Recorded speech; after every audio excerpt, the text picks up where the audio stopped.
Good day. My name is Ruth Madlazi, and today's presentation is about my teaching philosophy. Whether or not we are aware of this fact, we all have philosophies which underpin how we view certain aspects of our lives and how we in turn interact with the world and others. For instance, your philosophy about relationships determines how you interact with your friends, with your family members, and with intimate relationship partners. On the other hand, your philosophy about time management determines whether or not you wake up an hour earlier in the morning than you're used to so that you can get an early start to the day and get started with the items on your to-do list. As teachers and inclusive practitioners, it is important that we have a teaching philosophy that guides how we facilitate the teaching and learning experience and how we view our profession as a whole. Our teaching philosophy conveys how we want to make a contribution to the teaching profession and to the lives of the learners that we interact with.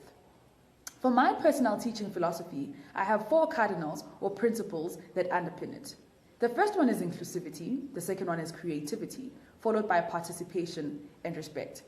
Let's get started with these principles one by one. The first one is inclusion. Inclusivity, according to the Education White Paper 6, is the view that all learners can learn and that all young people, as long as they have the required support, they can achieve learning objectives. This is an important viewpoint to hold as an inclusive practitioner and as a teacher who lives in a world where learners have different abilities, where learners have different cultures, where learners have different languages, and in South Africa as a diverse context. South Africa is known as the Rainbow Nation, which means that there are connotations of diversity. The second pillar or cardinal of my teaching philosophy is participation. I believe that it's important to encourage learners to participate in the classroom and to collaborate. As a teacher, I should not hoard the space or monopolize the learning space because at the end of the day, the teaching and learning experience is not about me, but it is about the learners and whether or not I can help them achieve their learning objectives. Therefore, according to the constructivist learning approach, it is important that learners are active participants in their learning experience and that they determine how they want the direction of the lesson to go. So it's important for me to encourage learners to participate by responding to questions that I ask, by making their contributions known, and by creating a very safe space in the classroom where learners do not feel ashamed or embarrassed or too scared to answer because other learners will laugh at them. As an inclusive practitioner, it is important that I foster the culture of participation and creating a safe space where learners feel that it is easy for them to say what they think. The third pillar or cardinal of my teaching philosophy is creativity. I believe that we cannot continue teaching in the way that we were taught, considering the changes that have happened in terms of technology, in terms of the attention spans of people in the world as technology develops. So it's important that I deliver my economics content in a very creative way, which allows for learners to feel that it represents them, it represents the time that they're living in, and it is relevant. So I have to think out of the box, I have to be creative, and I have to ensure that I do things that are out of the ordinary to ensure that learners' attention is grabbed from the beginning to the end of the lesson.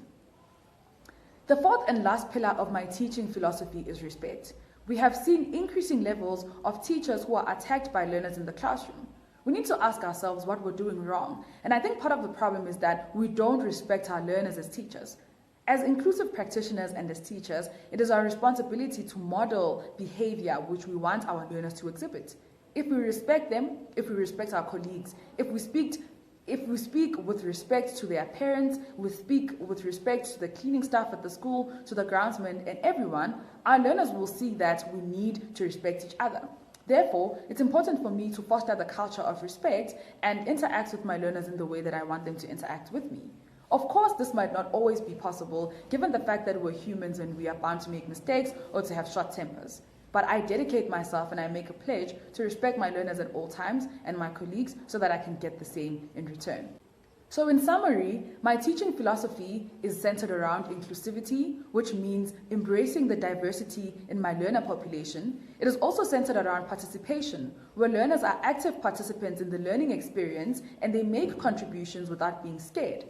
Thirdly, it's also about creativity, where learners don't see the same thing every day in the classroom, but are challenged to think outside of the box, where I as a teacher also bring creative ways of presenting content to them. And lastly, the cardinal or the pillar of respect, where I give my learners the type of dignity that they deserve as humans and also model to them the type of behavior that I want them to exhibit when they interact with me, with others, and the rest of the world. Thank you.